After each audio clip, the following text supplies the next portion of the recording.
Hello, friend. Welcome to this week's episode of the Remarkable People podcast, the Dr. Abraham George story.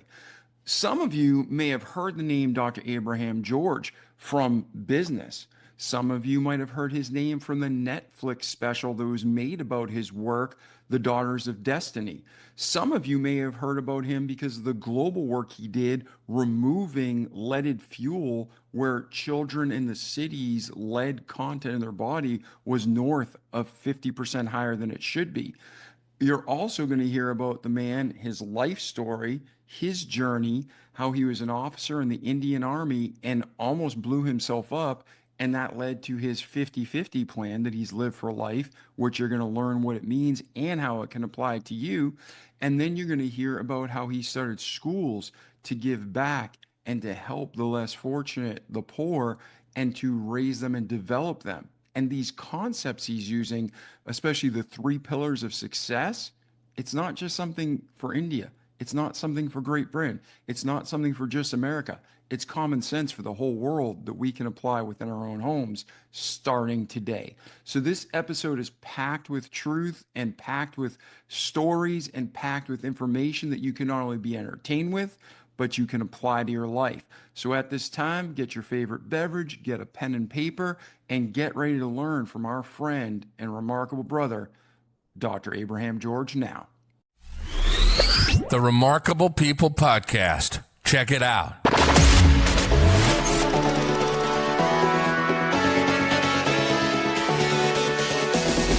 The Remarkable People Podcast.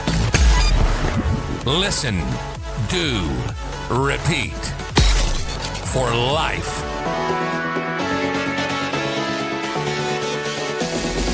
The Remarkable People Podcast. Hey, Abraham, how are you today? I'm fine, David. I'm happy to be with you. I look forward to our conversation. Oh, we do as well. I just told our listeners a small bit about you and what to expect in this interview. But for people who are new to our podcast or for people who've been with us all 6 years and listened to all 300 plus episodes, if you guarantee them, if they listen to your story, when it's said and done, they'll be able to not only hear a topic, but be able to apply it to their life. What is that information you're going to bring them today? Well, I have been doing social work, trying to help people in poverty and also people who have been discriminated because of their social status. In India, I am here now in a remote village in India. There is a caste system, and which means that certain people are lower than others. And that puts them at a disadvantage in getting good education and an opportunity to succeed in life. So I left America 30 years ago, and I go back every year, but I left America to start on this project, and I came to a place I'd never been before to work in the village with people who are in the social, deprived category. So my goal is, while my project is pertaining to poverty and social discrimination, I'm still an NGO, non-governmental organization. And my experience of these 30 years, if I share with your listeners, they might pick up some things that might help them if they are looking for embarking on doing social good. In my experience, there are a number of people who have become quite affluent. They made some money, but they are not still happy. They are looking for a purpose in their life. And maybe, I was an entrepreneur in the United States for 25 years. I had my own company. I made quite a bit of money. I sold everything and I came here. So maybe my experience will tell them that you can look for a meaning to your life through social service. And I want to share my story it may not be directly applicable to them.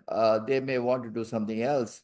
So, but I think they may pick up some ideas from this conversation. Absolutely. So let's do that. Let's take a look at your life, where you started. We don't want to ever dwell in the past, but who we are, our upbringing, all that, the challenges, the controversy, the struggle, the blessings, everything makes us the men we are today. Right. So, Abraham, where did your life start and what was your upbringing like? Well, I was born in a seaside town in the southernmost tip of India. And that's in a state called Kerala. Um, and at the age of 14, I joined a military academy for training officers. And and I became an officer in the Indian Army artillery at the age of 18. And the first posting I had was to the Himalayas, bordering China, bordering Tibet, actually, at a very high altitude, 14,000 feet above sea level, where temperatures are below zero and shortage of oxygen and all kinds of things.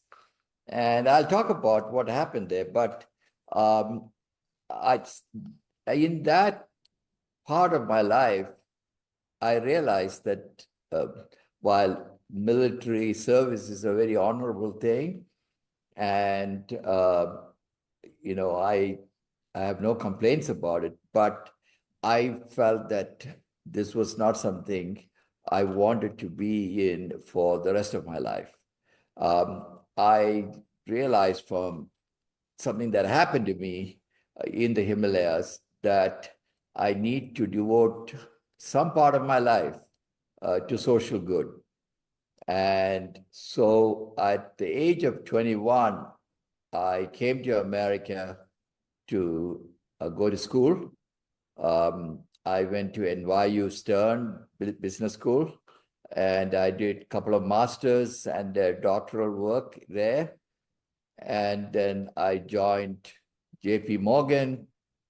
And then after 2 years, I started my own company. That is the beginning of my life. There are a lot of things that happened in between, but that was my story, the early story in an essence.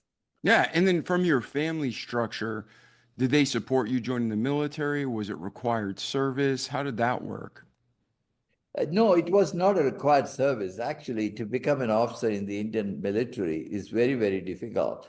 In fact, from my state, only one cadet is taken, so it was a very prestigious thing to go to this academy. It is in the tradition of West Point and Sandhurst in England and so on. And so to become an officer in the Indian military was something great at that time. You're talking about many, many years ago, 50 years ago. So it's an old story. But my parents felt that, I was a very smart guy who wanted to do something. And so they didn't object to that. But they didn't know that I would be in, danger in the Himalayas and things like that, uh, which that was not the reason for my leaving. My reason for leaving was entirely different. And I'll talk about that in a minute. Yeah, no, no. So go ahead, it's your story, it's your life. So go through. I have tons of questions, but I'm sure they're going to fall into place talking about the Himalayas Okay. and what you saw up there. Because 14,000 feet, that's no joke. I've been to 13,500, and I mean, you had altitude sickness, and it was, you know, Correct. very, You very, have you have to acclimatize yourself at different levels before you come up to that altitude. Otherwise, you can have pulmonary edema and you can die of, lung problem if you just go up there, or you are dropped by a helicopter somewhere there. It's very dangerous. But anyway, I was on a passage from China to India.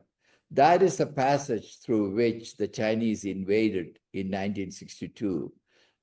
came through this valley and came to a place called Sela. That's where I was posted, not too far from the border.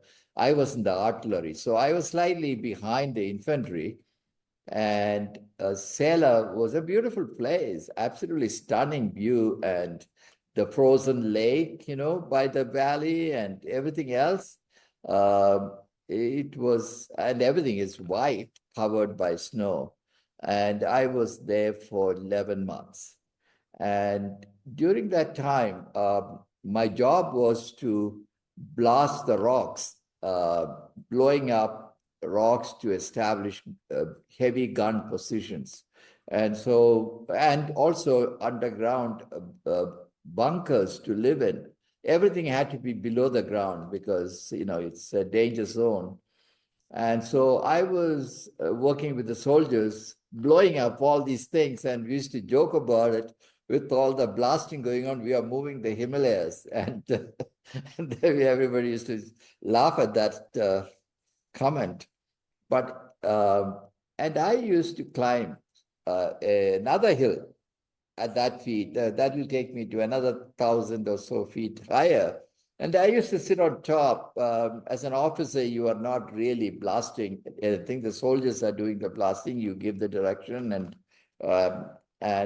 establish the protocol that nobody gets blown up and all of that.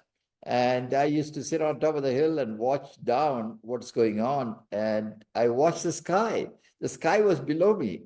The clouds were below me. They were floating below me. And it was so amazing a scene.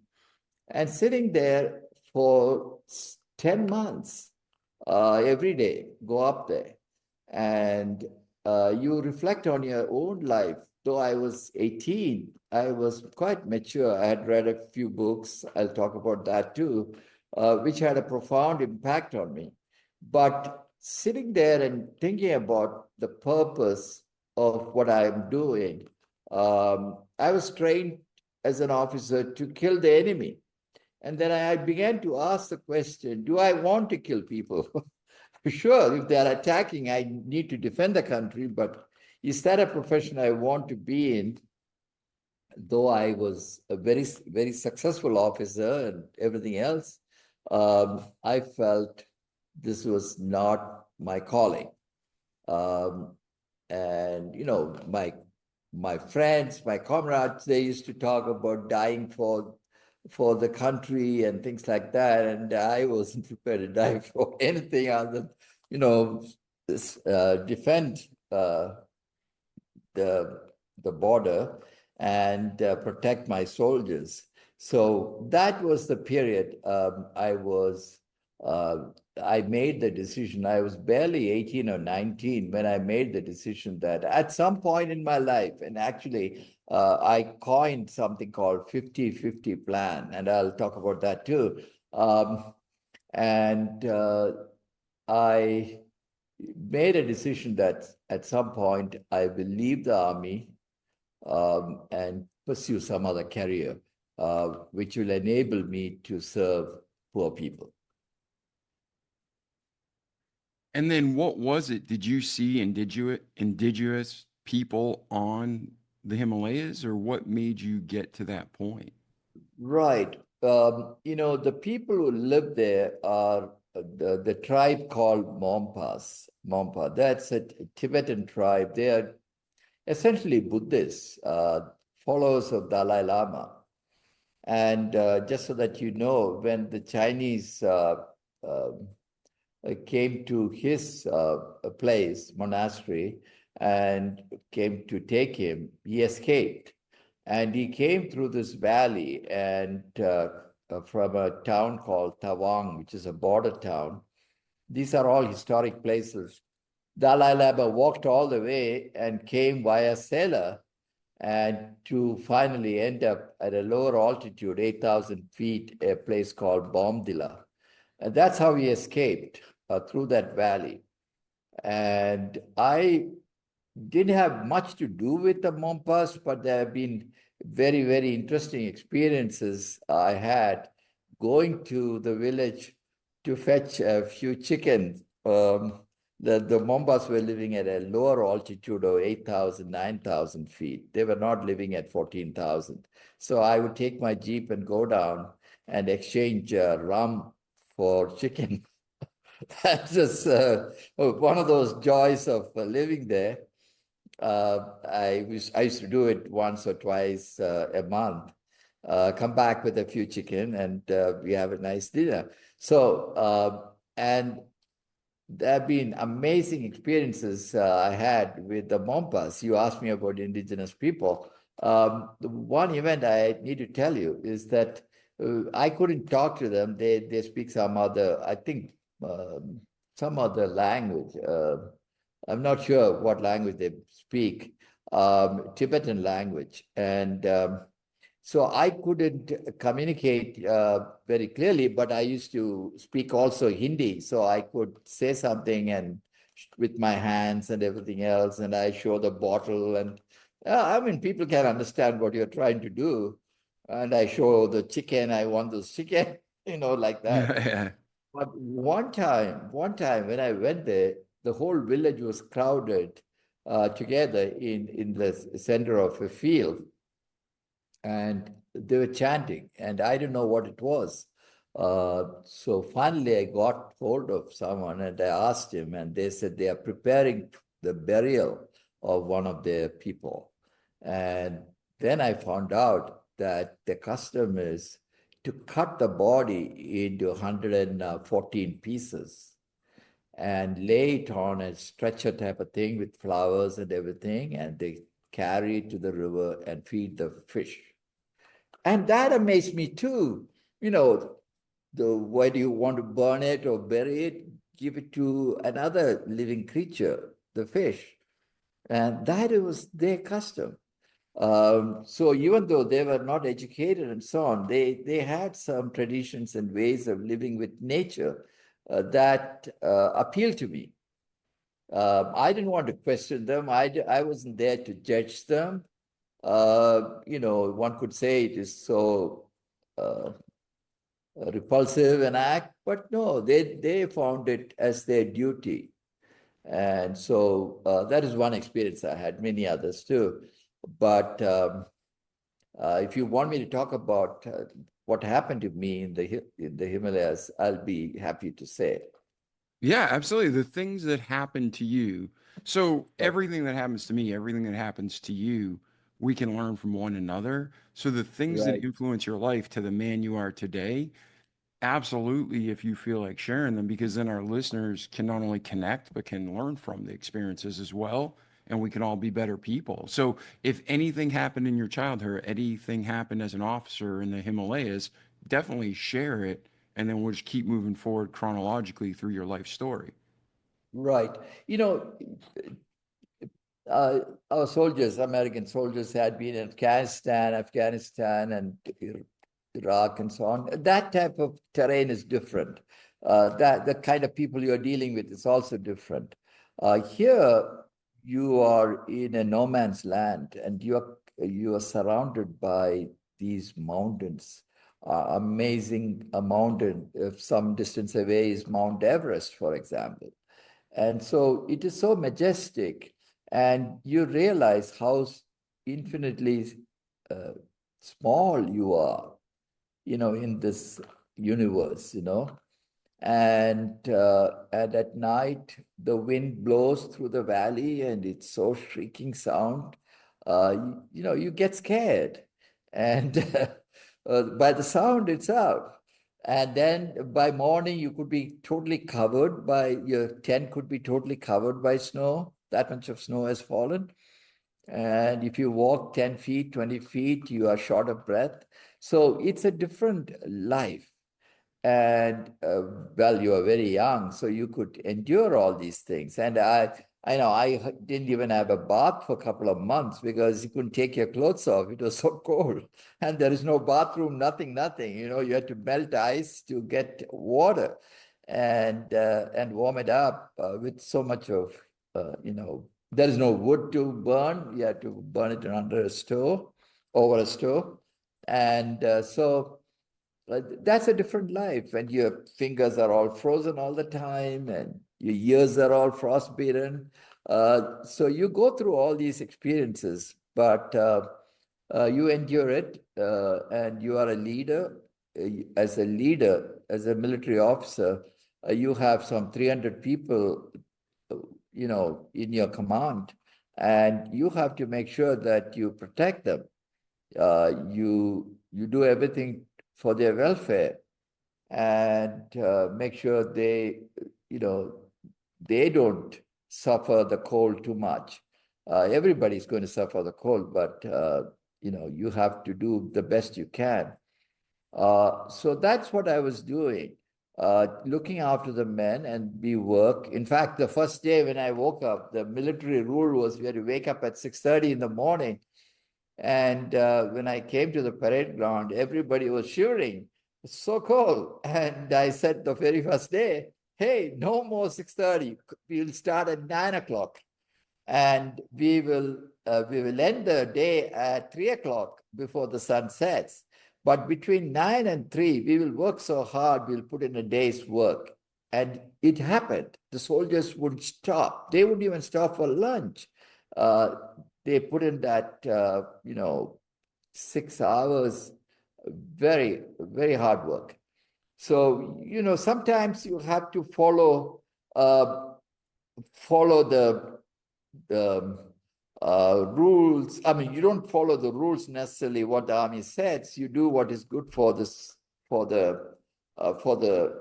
soldiers, and win over their loyalty. So the lesson I learned was, how do you win over someone else?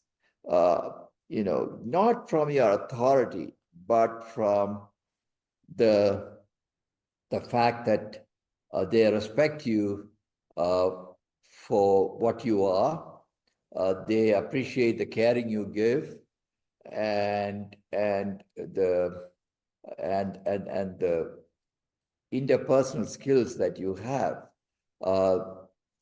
I was barely 18 at that time. So it was an amazing experience. And then happened one day, I got into a major accident. We were blasting the rocks with dynamite and gun cotton and so on. And, essentially, you have a detonator that is plugged into the dynamite, gun cotton, and then a fuse wire. And the army supplies the fuse wire. But we were so far away from our base camp, and I guess they didn't have enough fuse wire, so it wasn't coming. So I start cutting the length of the fuse wire from 12 inches to 6 inches. And then still the supplies didn't come. I couldn't stop working. So I cut it to 3 inches. 12 inches give you approximately 10 seconds. That's what I was going to say. For people listening who've never worked with explosive, length equals time. Exactly. Yeah. You can see this thing, lighting and going fast, very fast towards the blast, to the gun cotton, and 10 or 12 seconds you have. So when you cut it to 6 inches, it became 6 seconds. 3 inches, 3 seconds. So at that point, I told the soldiers, I can't let you blast. So I will start blasting. And they were protesting that I cannot be put in danger. I said, nothing doing. You can't do it. I'll do it. And I did it for a couple of days. On the third day, I don't know what happened. I didn't notice the lighting. The moment it lights, I turn around and jump. That was my routine. And I'll be flat on the ground, and the shrapnels, the rock pieces go flying over me. And this time I didn't see it. And the last second, fraction of a second, I saw. And I turned around and jumped. But by then, it was sort of late. I turned around, so I escaped. All the shrapnels hit my back and my back of my head and a little bit on my face. And I didn't die. I was bleeding and everything else, and I was carried to the base camp and treated, and I escaped death. At that time, I realized, why was I saved? There must be some reason why I was saved. If I was a fraction of a second late, I probably wouldn't have survived. And that was my turning point. And talk about that. I mean, I believe personally that every human is here and has a reason. And Yes, when we live our best life, not like for ourselves, for money, but when we live right, the life that God intended for us, we have right, peace and joy and the most fulfillment. And right, it doesn't matter if you're from India, Australia, America, Canada, a human's a human. There's one race, the human race. So right, God loves us all. And I agree with you that if you were saved from that moment, God had a bigger plan for you. So right. what happened at that point, Abraham? Like, what was your epiphany, or were you just wondering, or where did your life go from there? Well, lying in the hospital bed and thinking of, reflecting on each second of that incident, I knew I was meant to live and do something with my life. And by then, I had read two important books sitting upon that mountain. Um, One was written about a famous person who won a Nobel Prize, Albert Schweitzer. He was a German. He went in a canoe, a boat, small one, all the way through the rivers in Central Africa, and reached a country called Gabon. Today it's called Gabon. I think a part of the equatorial Africa. And he lived among the tribals and with animals and elephants. He established a small clinic and he looked after the people there. They were totally uneducated tribals. And today it's a big hospital there. Um, and it was amazing, his life. And the effort he used to make going back to Germany and bringing medicine and so on through that river, I felt it was very romantic. It was very fascinating to read about something like this. And he wrote something called Reverence for Life. It's a famous uh, a book. Actually, there's a book called Reverence for Life, and there are many other books on Reverence for Life. And he talks about the importance of life as such, and we all want to live. That is an inner need. We don't want to die for no reason. And excuse me. And that was one of the items.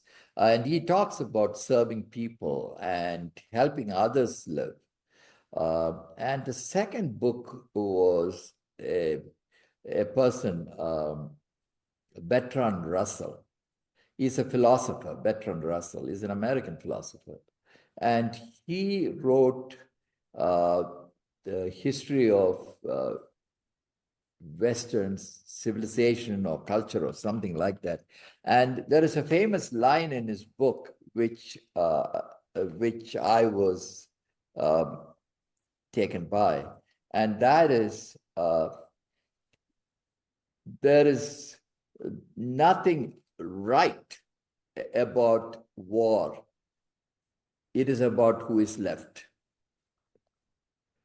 I found this word right and left used in this fashion very, very fascinating. And I felt, well, I am here to fight a war, and there's nothing right about it. That's what he says.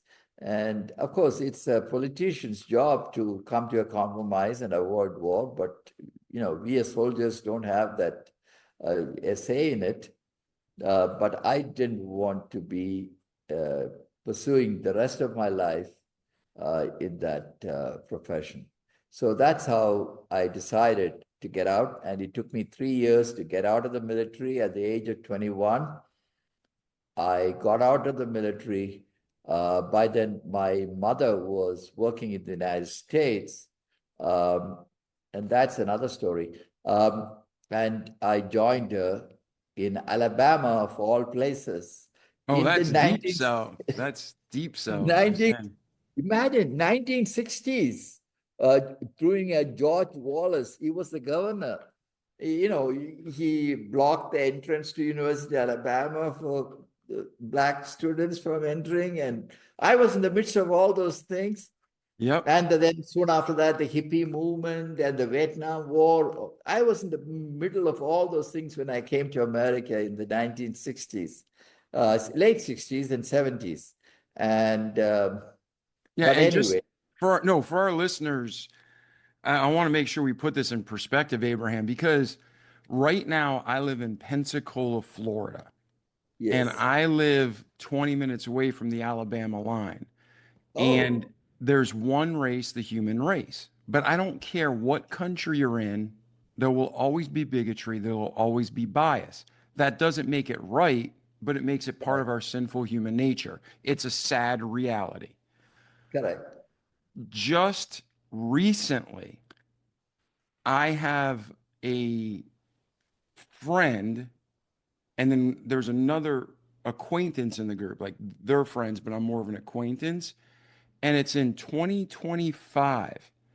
And this man is a pastor in an area of Alabama, and somebody put a cross on his front lawn and burned it and told him he doesn't belong.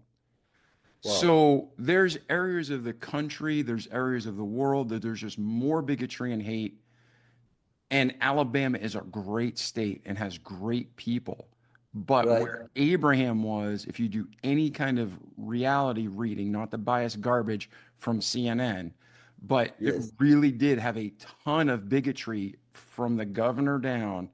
And even Right. to this day, there's some sects that are just ignorant and hateful.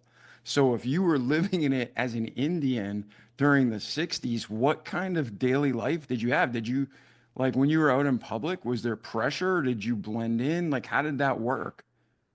Right. Right. Remember, it was 1969. Alabama was a different state. Not like today. Today, I think it's a lot better. And I joined University of Alabama, and Tuscaloosa. You're familiar with Tuscaloosa, right? I Yes, mean, yes, yep. that's where the University of Alabama is. So, and you won't believe this. I did a joint program. Part of my master's I was doing at a Southern Baptist school called Samford University in Birmingham. Only Southern Baptists can get admission, literally. And I don't know why they took me. I was also one of them, only colored guy there. And uh, but people didn't treat me badly. They wouldn't socialize with me except for prayer meetings on in the evening. They would insist that I come, and they want to know when I was reborn. I told them I was born a Christian in a Christian family, so I was baptized and everything else. And so no, no, no, you have to be reborn. They insisted that I had to come up with a story when I was reborn. So anyway, after a while, I cooked up a story for them. They were quite happy with it. But and I had experiences like going to church with one of the girls, and who took me to a country club. Everywhere I went, I was the only colored person, but I was treated reasonably well. I was treated well, not reasonably well, but they would socialize with me. It's not like I could go out on a date with a girl. Those things, the girl would be very scared to go. Even if she liked me, she's scared to go. So, but that was okay. And after a year, I went off to New York, and I worked for Standard and Poor's for 6 months, and then I joined NYU. So that's how my career path went in America. I was determined to get good education so I could land a job. My understanding of America was at that time in the 1970s that yeah, there may be discrimination, but if you do well, you work hard and you're successful and you do well, you go to a good college and so on, you have an opportunity to succeed in life. But you don't have that opportunity to do well, to go to a good school. Of course, you are going to suffer. So I was determined to get into a university like NYU. and do extremely well there. So that's where I began. But my mother, who came to Alabama, she came to Alabama because she was working for NASA, NASA. space I knew you agency. were going to say NASA because I'm like, there's no other reason she'd go to Alabama. Right, Huntsville, Yeah, yeah, Alabama. yeah. Yeah, that's why she was there, and she was also teaching. And so 1 year, good experience living with her and going to college in South. So in fact, I'm grateful that I ended up there. It's not like um, I'm a stranger to what goes on in another part of the country. If you live in New York all your life, you don't realize how life is in a place like that. So, so that was my beginning in America. All right. And then so now you're in your mid 20s, I take it, and you have already had military experience. You've already had a close call with your life. And I'm sure like anybody, sometimes we get into ourselves and it's all about us and our career. And other times is, man, what's the purpose of life? Why am I even here? So you're probably going back and forth. But at this point in your life, now you're at NYU and you're finishing up there. Where does your life go, Abraham? And when do you start finding, like you said, you're an entrepreneur. During those years, was it fully sold out to business or did you always have that tugging to do more? I wanted to make lots of money, because if I didn't have the money, I wouldn't be able to do social work. I mean, a lot of people without money go and do social work, but they don't have the ability without money to make, persuade others, do your own thing. So I knew all along that I have to make a lot of money. And my first job was with JP Morgan. And there, um, I served for almost 2.5 years. And I did a few things in the field of international finance. That was my field. And foreign exchange. That was the time President Nixon decided to let currency, the dollar, float against other currencies. Previously, it was a fixed exchange rate system, and he decided to let it float. And I wrote a paper on how corporations, have to deal with this new environment in the international arena. And the bank was fascinated by that. That's why they took me. And I asked them whether they would let me design a computer system uh, to, um, to, to help companies manage their risk using the system. And the bank readily allowed me to hire few people, and I worked on it for almost a year and produced a product which was very successful. And so that was the beginning of my corporate career. But before that, I wasn't ready to join a corporation because I was so idealistic. I didn't want to work for a for-profit company. I wanted to be in the academic world or consulting world. And I got a job as an associate professor associate or assistant professor at Syracuse University. I was just about to take the job when the bank offered me a salary which was hard to resist. So I joined the bank. I gave up my ideals. And at the end of 3 years, or so, maybe not three exactly, I decided to quit the bank. Um, the rules governing international monetary system was going through another change. So I said, well, maybe this time I won't design another system for the bank. I'll start my own company. And so I left the bank. I wrote a book at that time, which became so-called Bible of my subject area.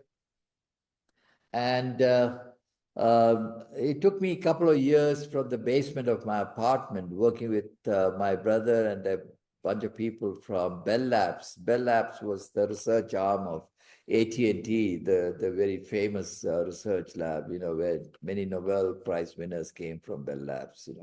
We would work all through the night, and they worked during the day at the company.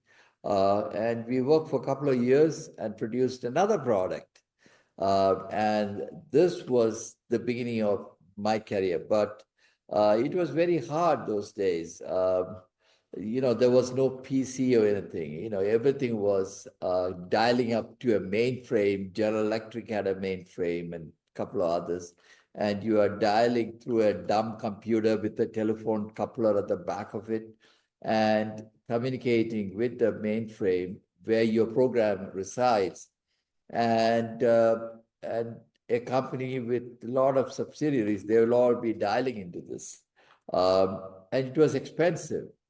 And secondly, apart from the expense, companies were not ready to use computers those days to solve financial problems. This might surprise you. In today's context, no one would think that. They would tell me, oh, we can do it in the back of our envelope. And so I had to convince them there's a better way to do this. And the PCs, there was no PC.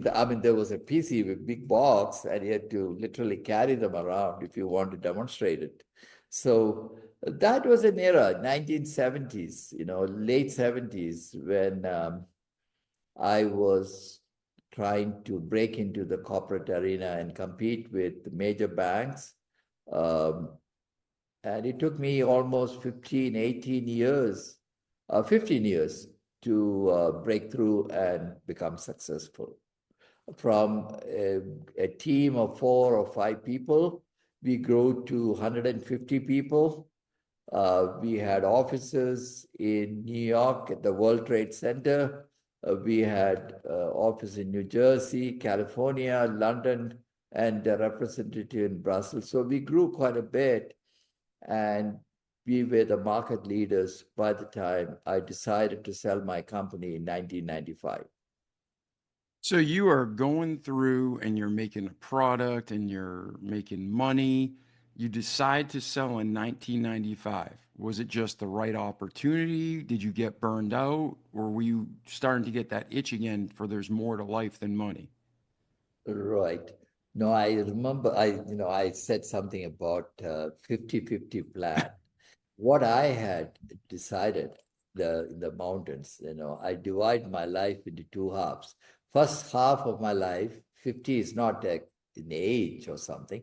I would devote my life to a professional career and successful professional career. And the second half of my life to service. And I call it a 50-50 plan.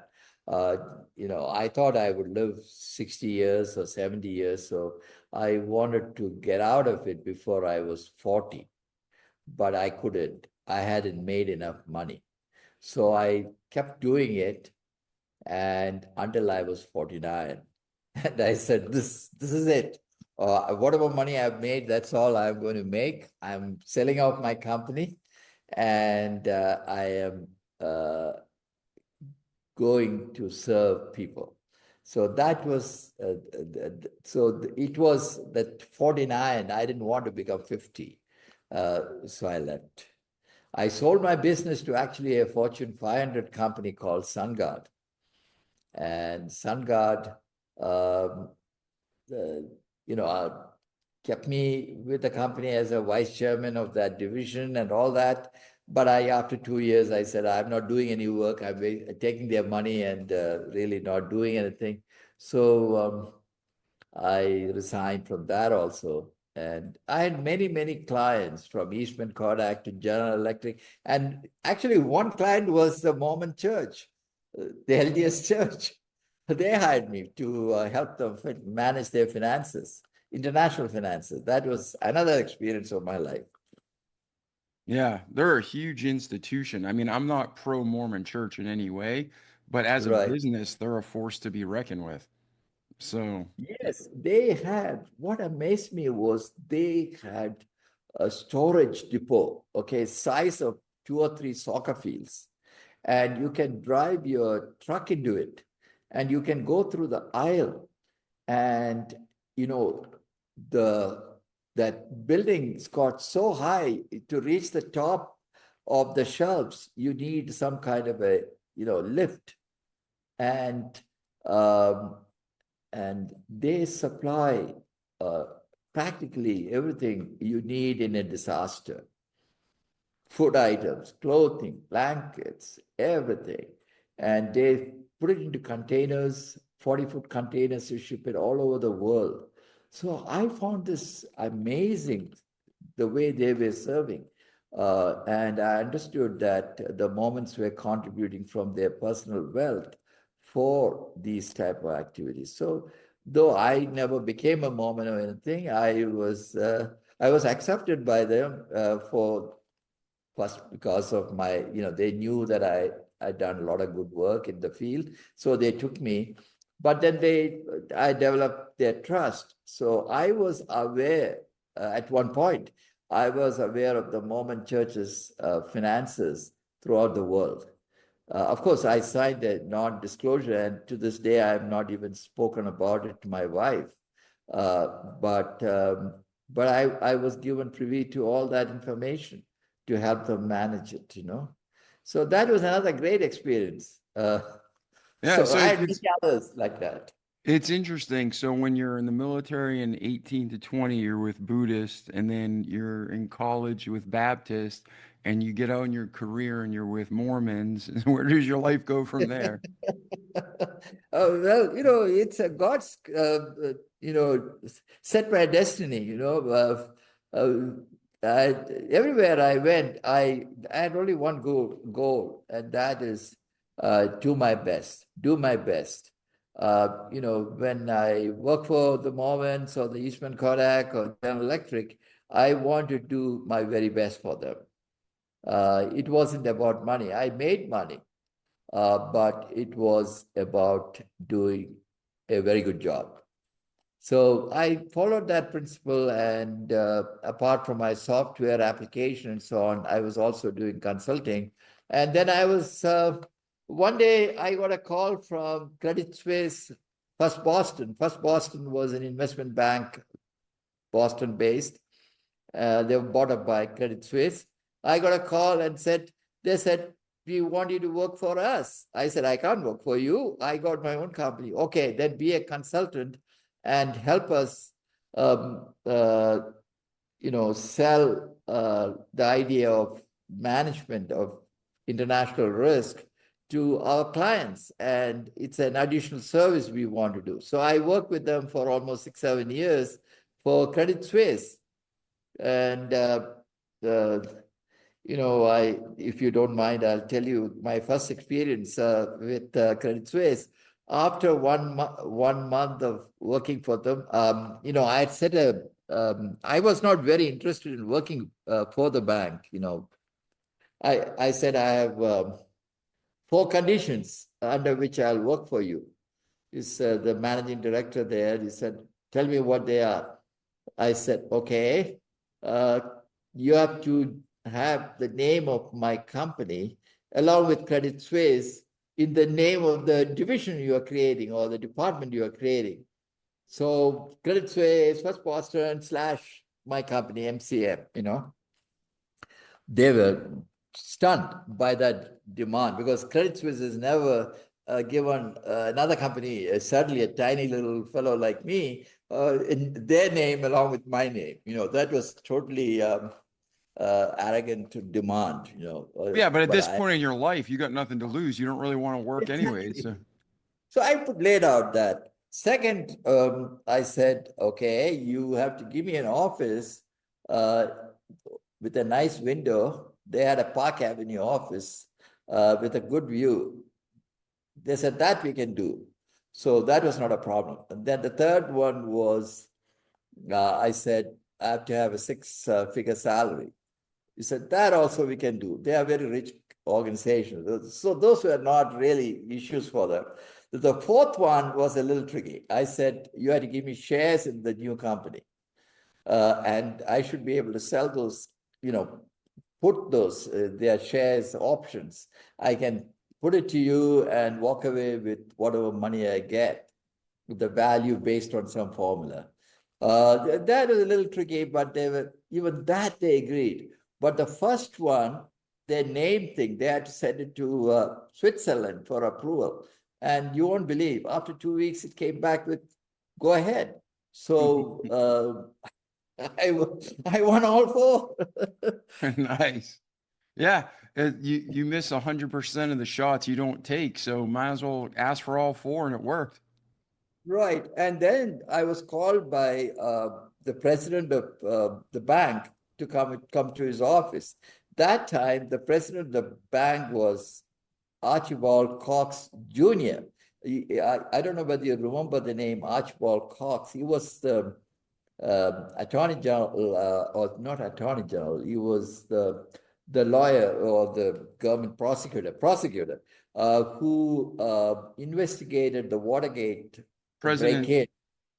Nixon, yeah, yep. the investigated, and he's the one who submitted to the court his findings, and that's what led to the fall of President Nixon. This guy is Archibald Cox Sr.'s son, Junior, and he's 6'6", a mammoth figure. I call him the Boston Brahmin. He very sophisticated guy with a office, very large, all wood panel. So I was called in, and he asked me to sit on a sofa, leather sofa, a very posh place, and along with the managing director of the bank who came with me. The first question he asked me, that was a turning point. The first question he asked me, oh, so this is a get rich quick scheme, right, Abraham? Get rich quick scheme. He's asking me that I come up with a get rich quick scheme. So I thought for a second and I responded, yes, it is, but for you too. That changed the whole chemistry. He laughed, he burst out laughing, me telling him that he's going to get rich by me. Yeah. But anyway, that was a turning point. After that, he had no real questions for me. He was winking at me when he was asking the other guy a question. So, in life, sometimes you get opportunities, and a little bit of sense of humor sometimes works for you. And self-confidence, all those things are lessons that I learned. Yeah, that's awesome. And then for people to take your life and your story and to translate it into their world and their life and how they can grow, how would you recommend, people are looking at their life are like, well, this guy already had a successful company and he went into this negotiation, but that could have went south fast. So what are some tips that you found throughout your life that work well when dealing with people? See, everything I've said so far is the first half of my life. There is a second half we have to speak about. The first half was all about succeeding professionally, making a lot of money. And the lessons, I came to America with $8 in my pocket. That's all I had. Luckily, my mother was there, so she could put me up. And she wasn't making all that money either. And so I had to start from the scratch. And as someone of color, I knew I had to prove myself. So the first lesson that I had was that in order to be successful, you have to demonstrate that you are really, really good at what you're doing. So whether it was NYU program or everything, I was working so hard. I never even took a summer break, I took classes during summertime. And I was teaching at 2 or 3 colleges nearby to make a living, to pay for my rent. So everything was fine for me. I never thought any of those things were hardships. I had a goal to achieve. So the first lesson is, well, if you set a goal for yourself, you have to persevere and don't think about all the hurdles and difficulties that you face. Of course, you are young in the early 20s, so you could do that. May not be possible at a later age. The second thing I learned is that you have to um, establish your credibility. It's something that you cannot compromise by, say, lying or coming up with this, convoluted story or not being forthright. If you do any of those things, you lose your credibility and then you lost your opportunity. So you can be friendly, you can have sense of humor, but you still have to be very straight.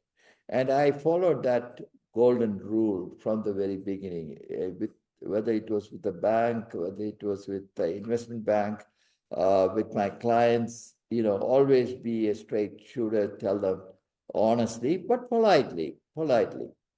And by the way, politely, humility pays a long way. I have found that if you're genuinely humble, not pretending to be humble, but genuinely humble, you don't make much of yourself. Uh, you are likely to be accepted. And at many instances where when I went to present the system to companies, they wouldn't even look at me. They would look at my partner who was white. They would be talking to him. And I didn't mind that. When I got the opportunity, I say what I had to say and somehow win him over by my knowledge of the subject and how I presented it. So don't get discouraged by the setbacks you have. You have to overcome each one of them. Actually, one other person told me, Abraham, when you go into these places, they think you are not all that bright. You are starting from the bottom. You have an advantage over your partner. Uh, you are at the bottom. You can only go up. He can only come down. So I thought that was a very good example. Um, Anyway, so these things happen in your life and you struggle through and and persevere to succeed. Yeah, And and I don't think, worry oh, about your racial makeup and all that. If you complain about it and get all bogged down, and I'm not saying that prejudice doesn't hurt people of color. They have a lot of disadvantages, and we need to address those things. I'm not against any of those things. I'm just simply saying that we need to do what we need to do, each one, to be successful. yes, and I'm glad you said that because I was thinking the same thing. There's something like your generation and my generation. I'm 48, and there's something right around my generation to the younger that the mentality changed where, bias is never right, prejudice is never right. Right, But our generation knew it's there, it's a reality. So we just worked harder to overcome it, to prove them wrong. right, And then in turn, we had right, more value of ourselves. right, And, somebody can be of any nation, they can be of any skin color shade of brown. They're all human, but there is bigotry, there is bias. And right, it's within every country, right? You said you grew up in the caste system. So, I mean, everywhere you go, there's bias and bigotry, but it's how you handle it. Like, are you going to have a bad attitude and have a chip on your shoulder and quit? Or you can be pissed rightfully, but then still work harder and earn your keep, not demand, well, I'm this, so I just demand like I'm entitled. No, you're not. And you proved through your life that you had bias, you had bigotry, but you didn't let it bother you and you worked your way to success, right? right, right. So how do you I explain can't that sit to the, and cry. I can't sit and cry about it. yeah, so how would you like to our younger listeners who get offended at anything? I mean, you use a word these days and they're like, "Oh, I'm so offended. I'm so offended." It's like, "Okay, I'm offended all day too, but I don't bitch about it." So what do you say to people who they might be facing real bigotry? And I'm not saying that's right, but what do you tell them to motivate them to get up and go? Right. Um, I will use another example. I had made some money, and so we moved to an affluent neighborhood called North Caldwell in New Jersey. It's where quite few rich people, mostly a white population, and my son was in the school there. And one day, he came crying that he was being called all kinds of names, Blackie and this and that and so on. My wife was very upset and said, we had to go and talk to the principal and to complain and bring these kids to discipline and call their parents. And I thought for a moment that I told him, listen, I'm not going to do any of those things. You put up with this, but work hard and show you're the best in the class. You don't drop out of any social, clubs or anything like that. You stay with the soccer team, do everything and prove that you are really good. And well, he probably thought that I come from a different generation. I don't understand the kind of things he goes through in his generation. Yeah, that is possible. But I insisted that I am not going to come and talk to the principal. And so the summary of the story is, and he got over it, and then he became quite popular. The summary of the story is that yeah, you can complain, and of course your rights are violated. You certainly have the right to find remedy. Okay, that's there, but uh, you're going to run into people with prejudice all the time. And if you can deal with them and win them over, do so. If you can't, walk away. And there are enough good people on this planet you can interact with.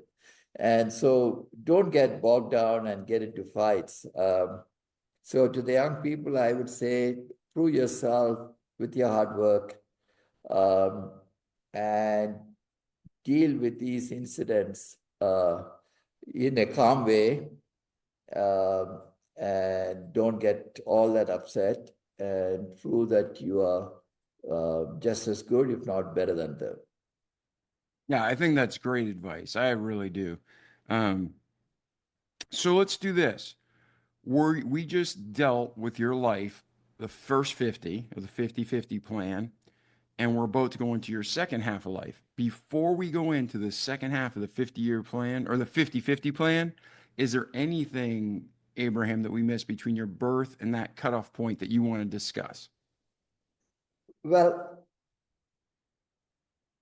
there are many things, when you have a business career for 20 years, and uh, you're struggling from the basement to the 32nd floor of the World Trade Center, you have an office.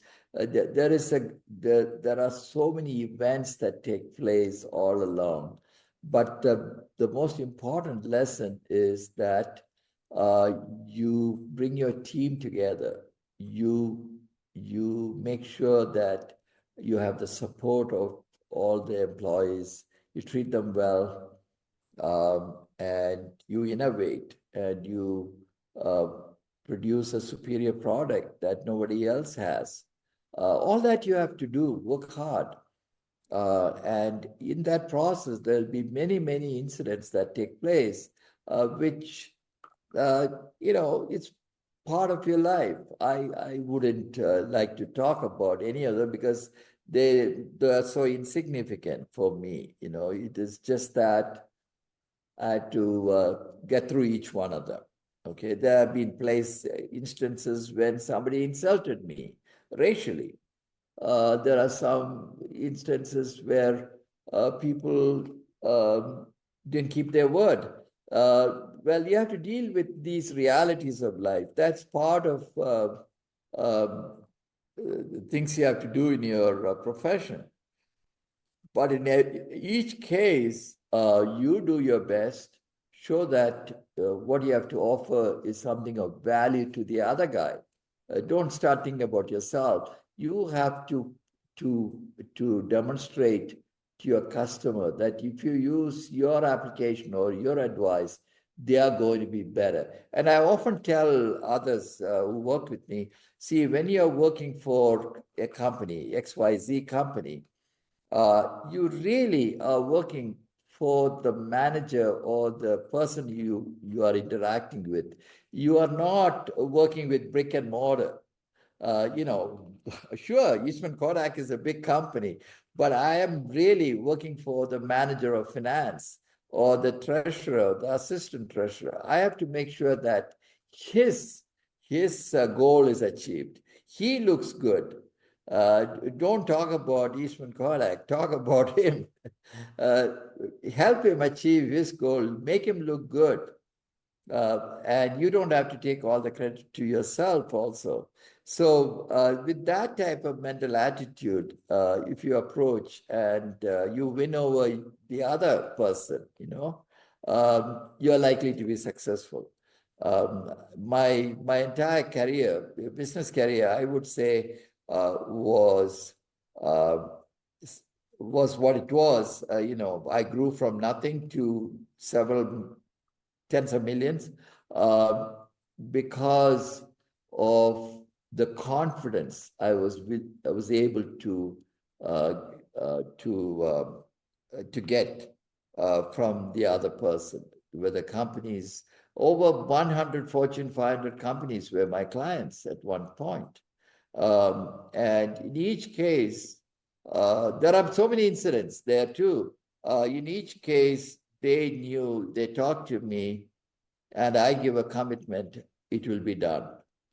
And that is extremely important, your credibility. You don't have credibility, you have nothing. I agree with you. And I was just having this discussion recently. I don't know how to say this tactfully, so I'm just going to say it. There are so many teachers, speakers, people out there, influencers who don't have any real world results. They have no credibility.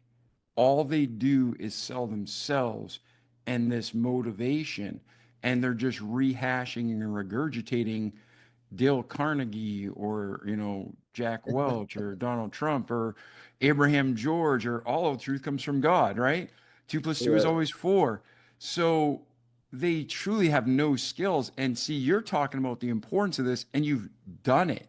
So to me, you have so much credibility.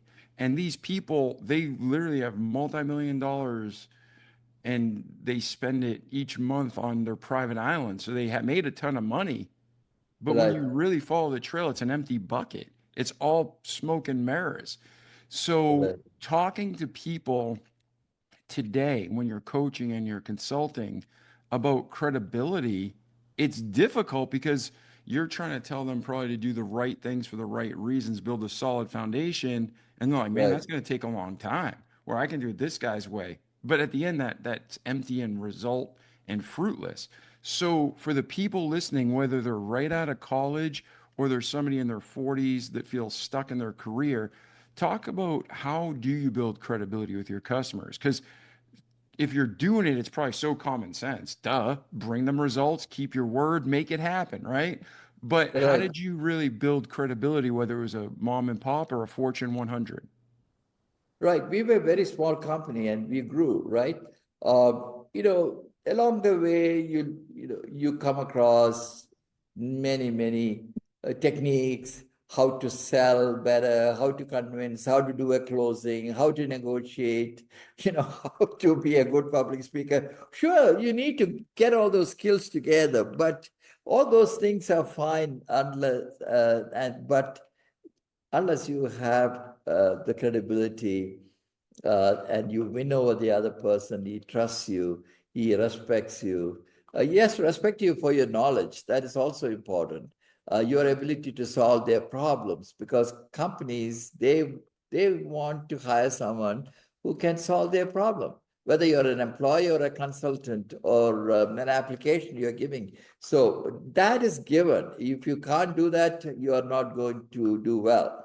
Uh, but at the end of it, the relationship that you build with the other person uh, depends on the way you handle it. There'll be so many instances they'll ask you, can you do this by tomorrow? Or can this be solved? Don't give a false answer. Always tell them. And if you can't do it, you get on the phone, call them and say, I'm sorry, I committed to doing by tomorrow morning. I'm running into some problem. Will you give me another day or two extra? See, that courage you should have rather than coming up at the last minute with a bunch of excuses. Straight talk and always keeping your word will get you far ahead. Second, excuse me, let me connect my power cord. I may run out of power. And the other is you have to deal with the other person in a way that they find comfortable dealing with you. People decide on the basis of whether they like you or not. If someone doesn't like you, for example, you cannot be a consultant to someone else or another company when that guy doesn't like you. You could be any number of things. No matter you're a genius, but he doesn't like you, he's not going to work with you. So how do you do that? And I would say that one of the most important thing is be humble. And it doesn't mean that you have to sound like you're subservient to anything. You just be don't elevate yourself. Don't talk too much about yourself if you can avoid. And they will recognize that you are not a pompous fellow. So that makes interaction easier. Interpersonal skills are very, very important. It comes in so many different ways. How you present yourself, how you talk, what you say, how you carry yourself, and the commitments you make, and your willingness to solve their problem or, go the extra mile. All those things matter. They are bigger than these little techniques that you learn. I went to Dale Carnegie and all these type of things to improve some skills, but I see them as little pieces that are needed for some leadership qualities. That's not the essence of it. Can you win over somebody? Can you get somebody to really appreciate you or like you? Can you get them to trust you? Can they, do they know that you are a smart guy? They can't take you for a ride, and all that has to be there. And that you are a helpful fellow. See, if you can get at that level, these are not some management techniques. These are your personality. And I suppose young people, they need to develop these things about themselves. I call it under virtues that you should have. The virtues that you develop from a young age. And I would argue that, you should really start at a much younger age. The parents have a duty to make sure their children grow up with those virtues. Whether it is telling a lie or cheating somebody or things like that. If you don't correct them at a young age, you'll hurt. But even after you have crossed your 20s and so on, you can still try to be forthright. And I give young people, the work I do now, I give them one simple rule. When you're confronted with a situation, ask yourself a simple question. What is the right thing to do? What is the right thing to do? Do that. If your conscience tells you it's not the right thing to do, don't do it. That is part of the so-called virtue that I am talking about. you're misleading someone or you're promising something that doesn't exist. There's so many different things. That's not right. Yeah. And don't indulge in that. Yeah, no, I couldn't agree with you more.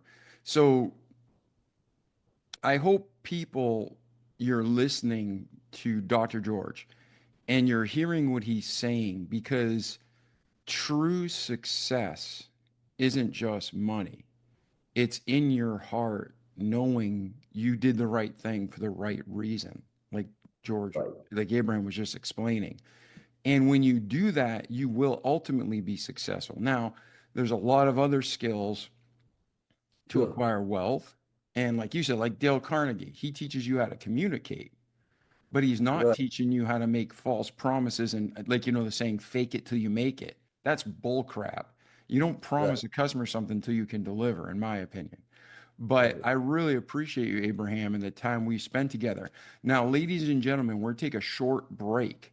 And thus far in the interview, we've had Abraham talking to us about his 50-50 life, his plan, and we just covered the first half of his life. The second half of the interview may not be as long, it may be longer, it may be shorter. But what we're going to do is we're going to take a quick break, give you a great affiliate offer, and then we're going to come back with Dr. Abraham George right after this. Hello, friend. If you listen to our podcast, you've heard a lot about My Pillow, but have you tried it yet? I'm telling you, the sheets, the pillows, the mattress topper, the slippers, the towels, best I've ever used. And with promo code Remarkable, you could shop anything on the mypillow.com website, put in promo code Remarkable, and you will automatically receive 30 to 80% off everything you order. And oftentimes that promo code will give you free shipping too. So check out mypillow.com, support a great American organization, get amazing, amazing products for your home, gifts for your family and friends, and you'll not only sleep better, but you will sleep better knowing you save money and supported an amazing company. Welcome back, ladies and gentlemen. I hope you enjoyed the interview so far with Dr. Abraham George, and I hope you enjoyed that special offer from our affiliate. Make sure you use promo code Remarkable. You not only support your own family by saving money, you not only get great quality products, you not only help our affiliates and sponsors grow, but you help our podcast stay on the air and bring you more great content like Abraham. So, Abraham, second half of your 50-50 plan. Let's talk about it. Where did you go after you sold your company, after you did the consulting? Bring us through today, brother. Well, a lot of things happen in life, right? I got married, Oh, and congratulations. Congratulations. I got two boys.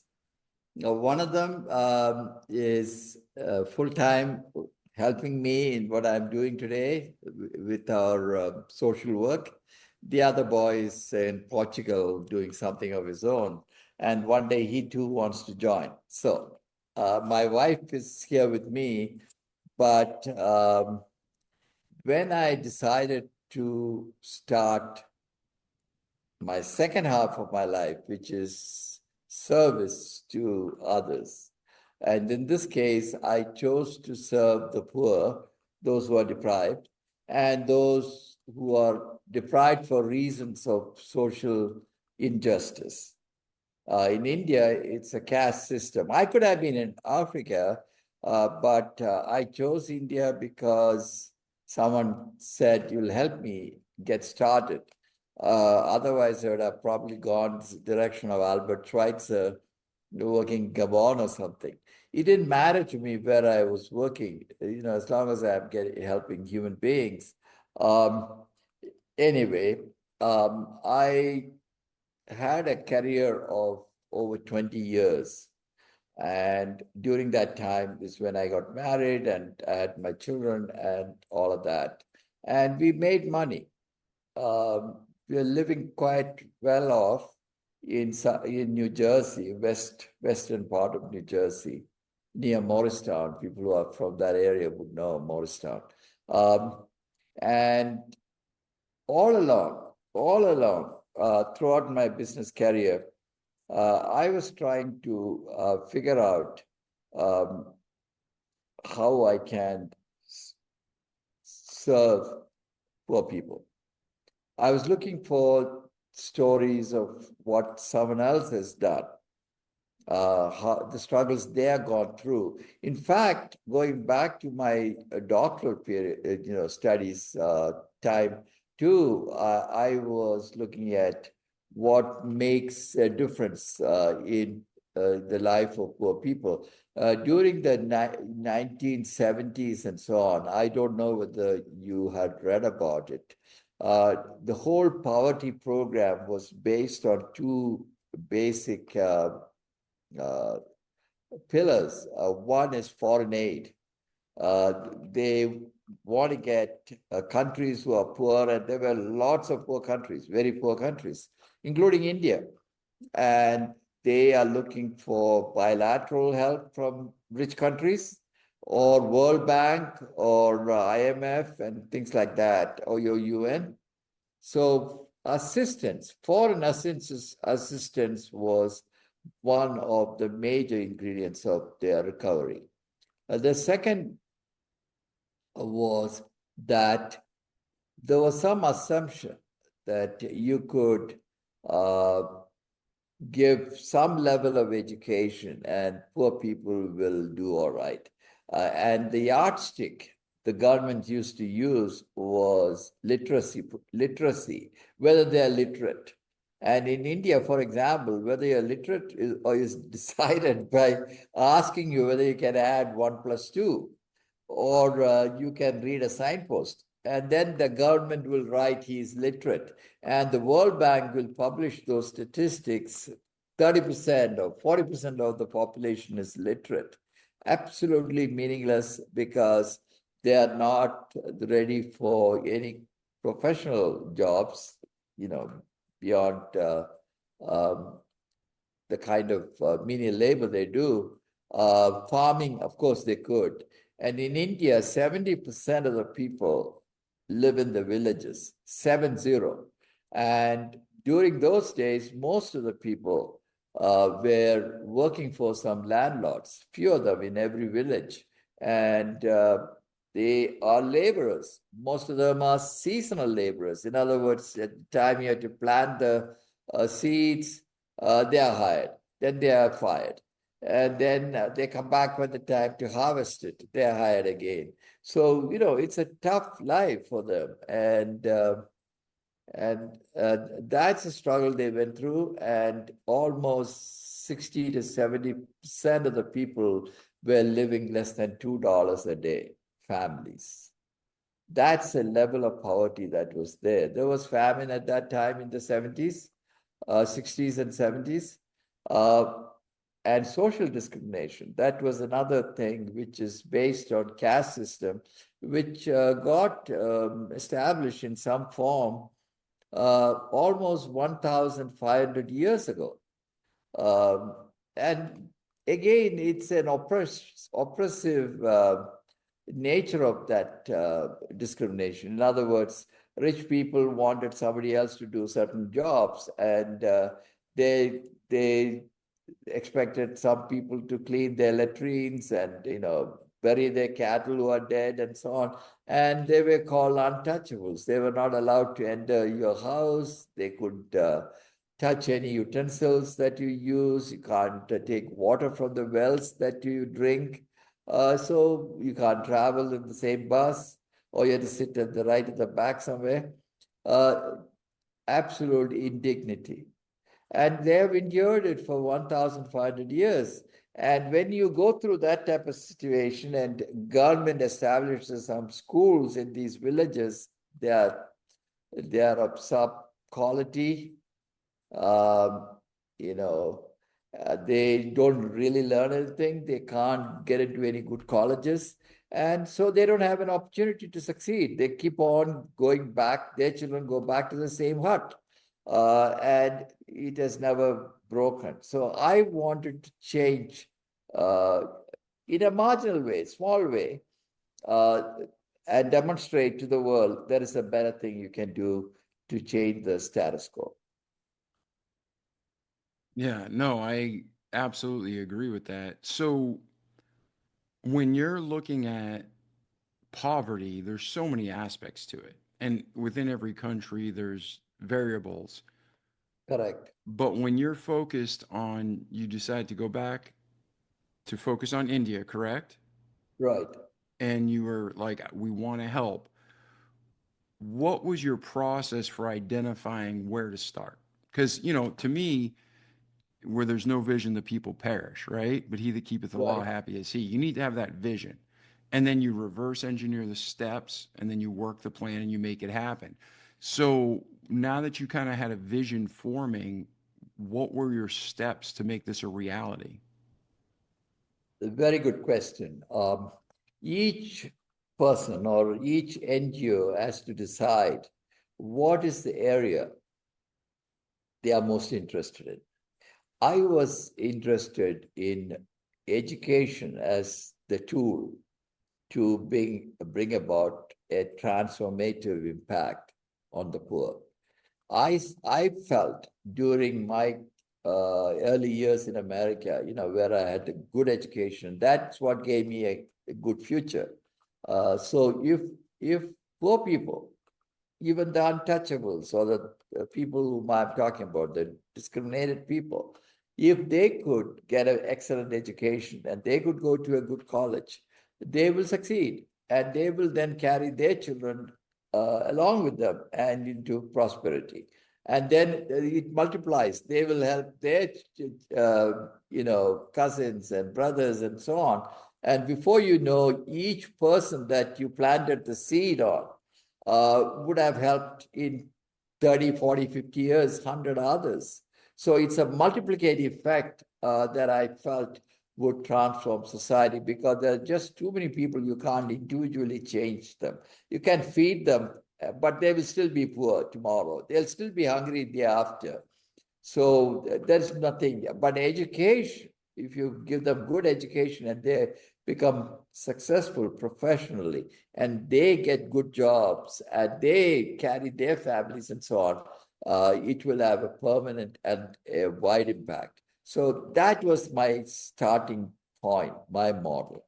But somebody else may want to deal with a particular illness. There are a lot of people working in areas where HIV/AIDS is there, or polio is there, or somebody may be working in something to do with housing, any number of things, water or clean water. I am not against any of those efforts, but in my case, I was looking at possibility of uh, improving the lives of people permanently. In one generation, I want to transform their lives, their families. Few, but still. And they will then multiply. They might start the kind of school that I started in their lifetime. And so the multiplicative effect is what I'm looking at. And so I chose education as the cornerstone of my program and focusing on excellent education for the poorest of the poor. And take us through today. How's that been going? Where has this organization grown to? The school has been an amazing success. It's written all over in so many places. Netflix produced a documentary, a 4-part series on it 7 years ago. It's spread all over the world. What It's was that called called? What was that documentary called so we make sure our listeners The can check it out? Daughters of Destiny. Daughters of Destiny. It won an award, an Academy Award for television with a conscience. It was on television as well as on otherwise, um, not on public theaters. Anyone can, watch it on your internet. Mm-hmm. And that was also one of the successful programs, and that put us on the map throughout the world. And the model that we are, founded on became quite acceptable. Previously, people were saying, oh, poor people or uneducated people from this kind of backgrounds can't succeed. You know, the argument of nature versus nurture and genetics play a role. And I said, no. You know, from my experience in America, I feel that if you have the opportunity and you work hard and you do, you know, strive, you will also succeed. And that is what I brought to India for these people. And I told them, don't worry, you are poor. That's an accident of birth. You shouldn't worry about it. I have started a school for your children from the age of 4.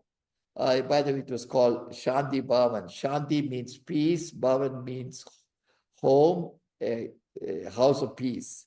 Shanti Bhavan is the name of the school. And I take children at the age of 3.5 to 4.5 and educate them through 14 years from preschool all the way to 12th grade, and then through the college. And some of them go to graduate school, and if they don't get scholarship, we will help them. So it is until they have a job, this first job, we support them. So it is almost 23 years of support. And look at the results. I'll give you some results. Every one of our graduates is in top multinational companies, Microsoft, Google, JP Morgan, Ernst & Young's, all the, you know, the town close by, Bangalore, is the Silicon Valley of India. And all these companies are there. They hire our kids because then I'll talk about that aspect. They find our kids very attractive to hire. But then those who want to do studies abroad, they have been able to get admission to top universities in America. Just to give you some names: Stanford, Princeton, Dartmouth, Middlebury, University of Chicago. These are the places our kids are studying today on free and full scholarship because they can't afford it. They come from absolute poverty.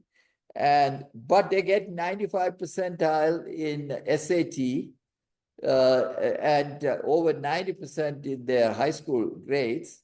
And they do very well in interviews and so on. So they get hired. And so these, not hired, admitted.